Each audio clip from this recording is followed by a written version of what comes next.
Bonjour, je m'appelle Jean Clausel. Aujourd'hui, je vais vous faire découvrir Château Olivier, Grand Cru classé de Grave. Et c'est parti pour un épisode de Viens déguster chez moi.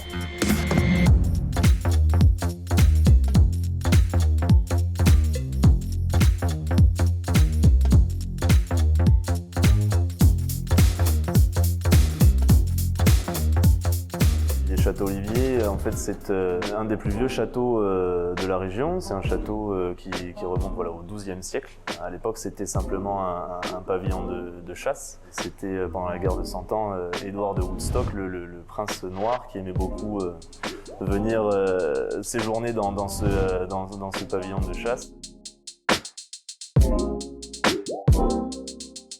On a eu beaucoup de propriétaires notoires au Château Olivier, notamment Artus d'Oliveille qui est arrivé à peu près en 1500. Et c'est surtout lui qui a donné son nom au Château Olivier. Parce qu'Artus d'Oliveille, Oliveille en gascon, veut dire Olivier. Donc voilà, c'est pour ça, c'est de là que vient le nom Château Olivier. L'histoire nous amène plus tard au XVIIIe siècle. En fait, là où la famille d'actuels propriétaires sont arrivés à Bordeaux, c'était une famille allemande, la famille de Bethmann, qui est arrivée de Francfort pour devenir négociant en vin à Bordeaux en 1742. À la suite de ça, en fait, Alexandre de Bethmann a été maire de Bordeaux entre 1867 et 1870. Le château est entré dans la famille en 1886 par le petit-fils d'Alexandre de Bethmann. Le château avait été donné en fait en dot pour le mariage de son petit-fils.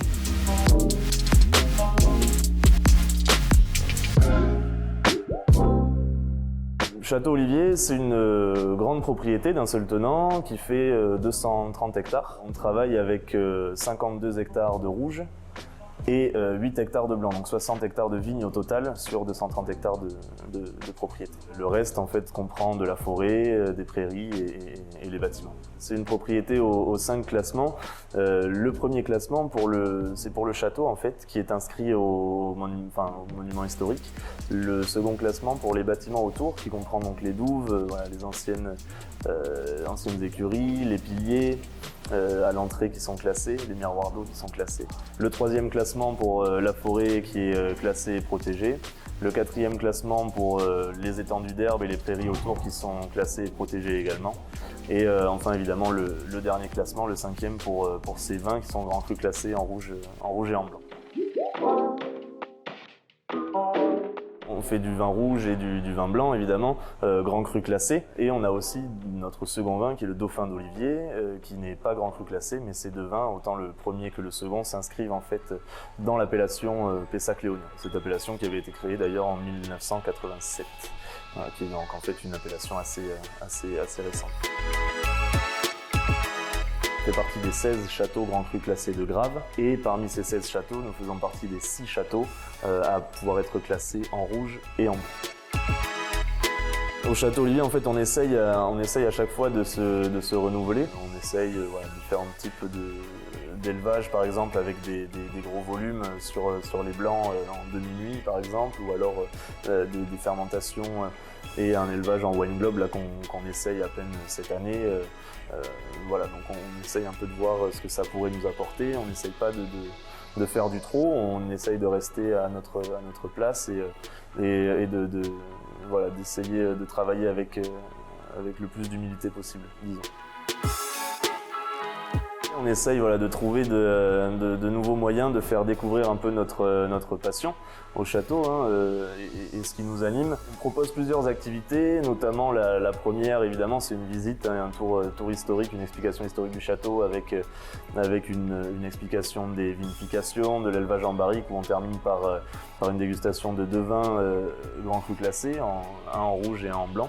La dégustation simple où là on a la visite du cuvier et déchets, plus une dégustation également d'un grand vin rouge et un grand vin blanc. Et après on essaye aussi un peu de proposer des offres un peu atypiques entre guillemets. La première avec la dégustation à la barrique pour nos cépages de rouge. Donc ça comprend une visite, une explication historique, visite du cuvier déchets, mais dégustation directement de la barrique dans le verre. Donc le vin est en cours d'élevage et c'est intéressant de voir un peu l'avancée de l'élevage à ce niveau-là. Et la dernière offre un peu qu'on propose, ça s'appelle les bains de forêt. La sylvothérapie, ce sont des invitations sensorielles au cours d'une marche lente en fait dans la forêt. On a deux offres, une de 2 heures et une autre de 3 heures. Enfin, il y a plusieurs invitations sensorielles. On découvre un peu la forêt, on se reconnecte avec soi et après on termine par une dégustation d'un grand vin blanc du Château Olivier. Voilà, pour terminer un peu cette marche en douceur.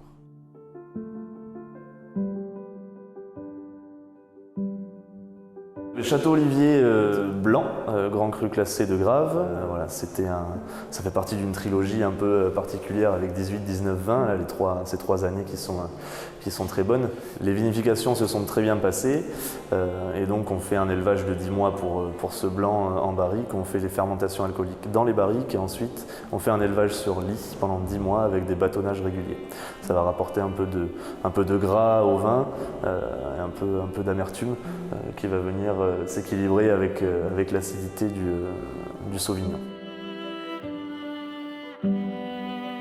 Sur ce vin-là, on est à 75% de Sauvignon blanc, 25% de Sémillon. On a une belle palette aromatique sur ce vin-là qui sont apportées par le Sauvignon et Sémillon. Donc sur ce vin blanc, on a beaucoup de notes florales qui sont apportées par le Sauvignon, voilà, des notes très fruitées par le Sémillon. Donc on peut avoir un côté fleurs blanches, fleurs d'oranger, une partie agrumes aussi apportée par le Sauvignon blanc, donc tout ce qui peut être citron vert, pamplemousse. On a aussi en fait le Sémillon qui apporte un côté très fruité, donc de pêche, de poire. On peut avoir du litchi également. On a une belle longueur en bouche. On a ce qu'on appelle la rétro-olfaction, c'est-à-dire que quand on prend notre gorgée, on a l'impression que tous les arômes remontent par le nez et ça nous donne un indice un peu sur la persistance aromatique un peu du vin. Ça nous donne la longueur du vin. La longueur du vin, plus un vin est long, plus on considère qu'il est bon. Et donc on a en fait au début l'acidité qui arrive en début de bouche et qui vient se mélanger justement avec cette amertume un peu, qui vient créer une espèce d'énergie.